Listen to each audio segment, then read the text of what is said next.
और आज मैं जो विषय पे चर्चा करने जा रही हूँ वो है स्क्रैपिंग इंटरव्यू, यानी कि इंटरव्यू क्यों हटना चाहिए, इंटरव्यू क्यों गैर जरूरी है, इसको हटने से या इसके होने से किसको फ़ायदे हैं, किसको नुकसान है। तो ये मैं बता देना चाहती हूँ कि इंटरव्यू होने से बहुजन समाज का बहुत ज़्यादा नुकसान है। और जो रसूलदार लोग हैं, जो आपको सब जगह जिनकी कब्जा है, चाहे वो जुडिशरी हो, चाहे मीडिया हो, या फिर जो कॉलेज यूनिवर्सिटीज़ में बैठे हो, या आईपीएस और आईएएस अधिकारी बन के बैठे हो, सचिव लेवल के रैंक के हो, उन सब लोगों को इससे फ़ायदा है। उनके बच्चों को फ़ायदा है, उनके परिवार को, नाते रिश्तेदारों को, उनकी जातियों को फ़ायदा है। जो 3% लोग हैं उनका ही फ़ायदा है इस इंटरव्यू से। इसलिए इस पे आवाज़ उठनी ही चाहिए और इंटरव्यू ख़त्म होना चाहिए। सबसे पहले मैं आप लोगों को अगर आज़ादी के समय की बात ले चलूँ तो जब सब भारत देश आज़ाद हुआ था 1947 में, तो उसके बाद जस्ट 1950 में यूपीएससी ने एक एग्ज़ाम कंडक्ट किया था, जो इसका आईएएस पीसीएस का जो एग्ज़ाम होता है यूपीएससी का। उस एग्ज़ाम में जो अच्युतानंद दास, जिसके रिटन में मार्क्स अभी हमारे पास यहाँ पे है, उसका रिटन में मार्क्स था, जो टॉपर लिस्ट में आया उसका रिटेन मार्क्स था लगभग 800 कुछ मार्क्स थे उनके, 1050 में उनके 602 मार्क्स थे, है ना।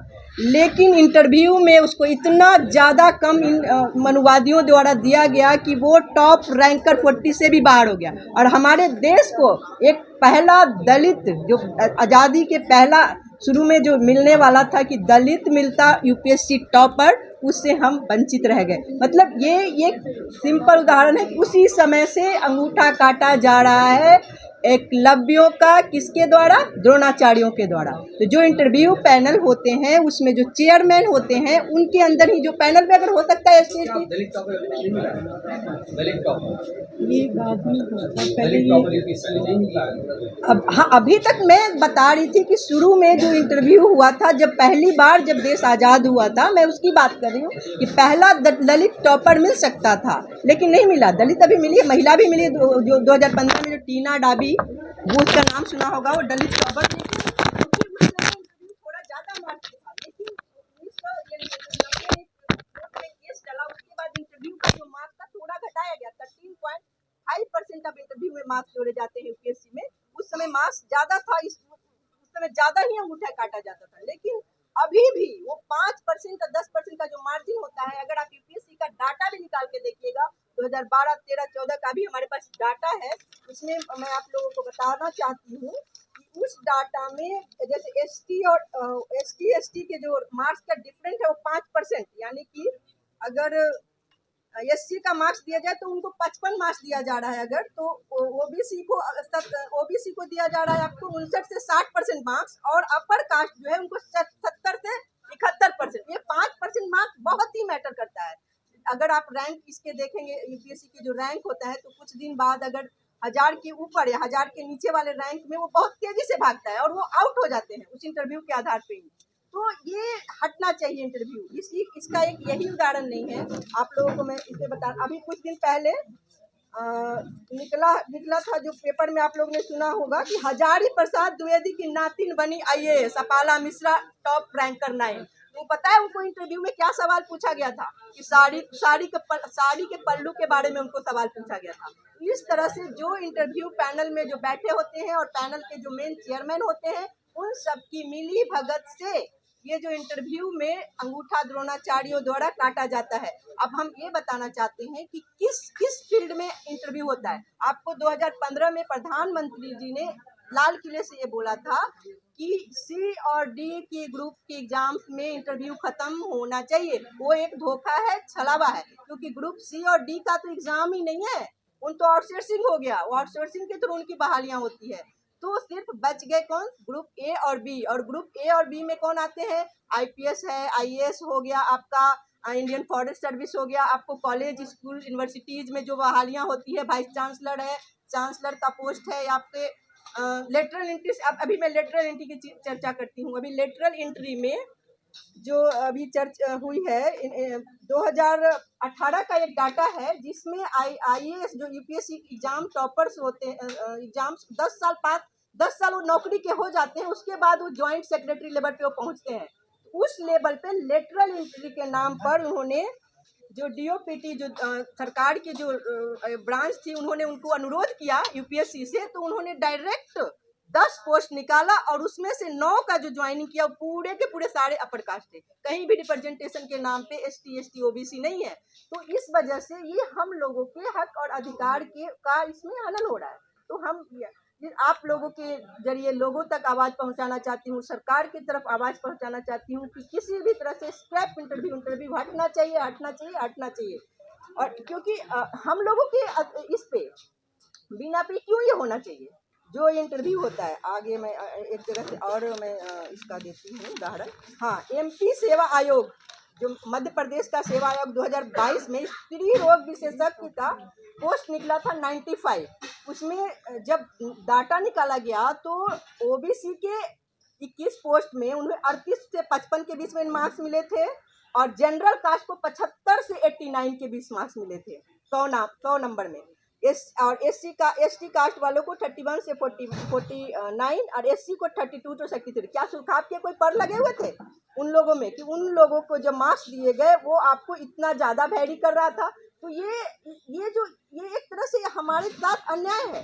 और जो रिप्रेजेंटेशन का जो हमारा अधिकार है वो रिप्रेजेंटेशन, अभी सर ने भी बताया कि जातिगत जनगणना से ओबीसी के आंकड़े आ जाएंगे या फिर जो भी सभी आंकड़े सामने आ जाएंगे और रिप्रेजेंटेशन आर्थिक सर्वे होगा तो उनका आंकड़ा भी सारा सामने आ जाएगा। तो सारा जो ये हक अधिकार है उसको कौन खा रहा है? अभी हमारे जो रसूखदार हैं, जो 3% लोग हैं, वही लोग हमारे बहुजन समाज का हक अधिकार को खा रहे हैं। और ग्रुप और एबी की नौकरियों से छोटा फायदा नहीं होता था। अभी सर के यहाँ आप लोग यहाँ पे बैठे हुए हैं किस अधिकार से? क्योंकि सर यहाँ पे आकर के कॉलेज में यहाँ प्रोफेसर हैं, तो उससे जो भी बहुजन समाज की मीडिया हो या हम लोग हैं या कोई भी यहाँ पे बोल रहा है, तो एक तरह से एक को फायदा नहीं होता है। उनके फैमिली परिवार से, उनके गांव के भी कॉलर ऊंचे हो जाते हैं इस चीज से। तो ये एक तरह से हमारे हक अधिकार को छीना जा रहा है द्रोणाचार्यों द्वारा। और एक चीज और मैं इसमें जोड़ना चाहती हूँ कि हमारे देश में लगभग 400 यूनिवर्सिटीज हैं। अगर सब पे कब्जा उन्हीं का है, कब्जा में कुलपति जो होते हैं, बड़े लेवल के जो सचिव हो, सारे उन्हीं लोगों के हैं, और डीएम हो, वो सारे उन्हीं लोगों के कब्जा है। लेकिन फिर भी हमारा देश टॉप 100 तो छोड़ दीजिए, टॉप 200 में भी विश्व के किसी भी कॉलेज का नाम नहीं है। तो जब वो इतने अच्छे से इंटरव्यू के आधार पे वो जज कर लेते हैं 5-10 मिनट में कि भाई ये बहुत ज़्यादा इसको हम अगर हम ले लेते हैं तो कॉलेज में ये बहुत अच्छा कॉलेज को कर देगा, तो उतने 10 मिनट में वो इतना जज कर लेते हैं। तो उन्होंने ऐसा हमारे देश का जो कोई भी यूनिवर्सिटी अभी कोई भी टॉप 200 रैंक में क्यों नहीं? तो ये सब जो आंकड़े हैं वो ये बताते हैं कि वो एक तरह से मनुवादियों द्वारा सोची समझी साजिश के तहत ये इंटरव्यू सिस्टम लाया गया। और उसको आपके मनुवादी जो मेन स्ट्रीम मीडिया है वो लोग भी चिल्ला चिल्ला के बोलेंगे, रोज चिल्लाएंगे, इंटरव्यू से ये पर्सनैलिटी टेस्ट हो रहा है, इंटरव्यू से उनको साइकोलॉजिकल। अरे आपको साइकोलॉजी ही टेस्ट के बहुत सारे मेंटल एबिलिटी टेस्ट कई एग्जाम्स में होते हैं, आप एग्जाम्स ले लो, किसी भी तरह का एग्जाम। ये कैसे ऐसा होता है कि जो एग्जाम्स के बेसिस पे हमारे एसटी एसटी ओबीसी के बच्चे टॉप भी कर जाते हैं, लेकिन जहाँ प्योरली इंटरव्यू होते हैं वहाँ हम है ही नहीं। वहाँ पे हम 2%। अभी वाइस कल ही की बात है, कल एक निकला था 9 जो वाइस चांसलर यूपी में बनाए गए थे, उसमें 9 महिला का था, लेकिन उस 9 महिला में एक भी एसटी एसटी ओबीसी का कोई भी नहीं, कोई मीडिया ने नहीं उठाया। अभी संबी कुमार ने शायद उसको उठाया था, कल बोल रहे थे वो। तो ये मैं कहना चाहती हूँ कि जो हमारे मेन स्ट्रीम मीडिया, क्योंकि उन सब का नेक्सस है, जुडिशियरी में वही बैठे हैं, आपके ग्रुप ए भी पोस्ट पे वो हायर अधिकारी वही बैठे हैं। अगर 1-2 हमारे लोग हैं भी तो वो लोग अपनी नौकरी बचाएंगे कि वहाँ आवाज़ उठाएंगे। तो स्थिति ऐसी है कि हमारे 50% को अगर रिप्रेजेंटेशन उसमें आना है, मैं आपको कहते हैं कि देश को कौन चलाता है? सीएम, पीएम और डीएम, है ना।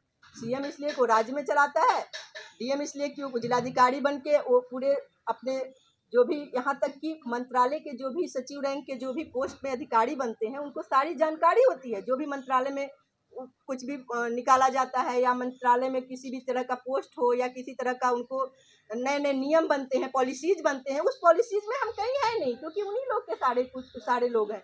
तो हम आप लोगों के माध्यम से यहाँ पे आप लोगों से भी अनुरोध करते हैं, आप लोगों से भी कहते हैं कि इस समय चुनाव का माहौल है, इस समय थोड़े अगर आवाज़ ज़्यादा मजबूत हो, यहाँ नहीं कुछ लोग कह रहे हैं कि हमारे कम सब्सक्राइबर हैं, नहीं पहुंच पाएंगे लोग। ऐसा नहीं है। जिनको जानकारी, जिनको मेन चाहिए, जो लोग इस मुद्दे को चलने नहीं देना चाहते ना, उनका सारा दिमाग यहीं पे होता है। उन्हें सब पता हो चल रहा होगा कि क्या क्या चल रहा है, तो वो लोग चलाएंगे इसको, और उनको चलाएंगे भी तो आपको व्यूअरशिप को कम करेंगे। इस तरह की स्थिति होगी, लेकिन हमें लड़ना पड़ेगा, हमें गुआनेक्सी बनाना पड़ेगा, हमें बहुजन समाज को मिल करके इंटरव्यू के खिलाफ लड़ना होगा कि इंटरव्यू खत्म होना चाहिए। चाहे उसके बदले में कोई भी टेस्ट ले ले, मेंटल एबिलिटी टेस्ट ले ले, दूसरी तार्किक विषय पे कोई भी टेस्ट ले ले, लेकिन हमारे लोगों को तभी रिप्रेजेंटेशन मिलेगा। भाई हमारा ग्रुप देना।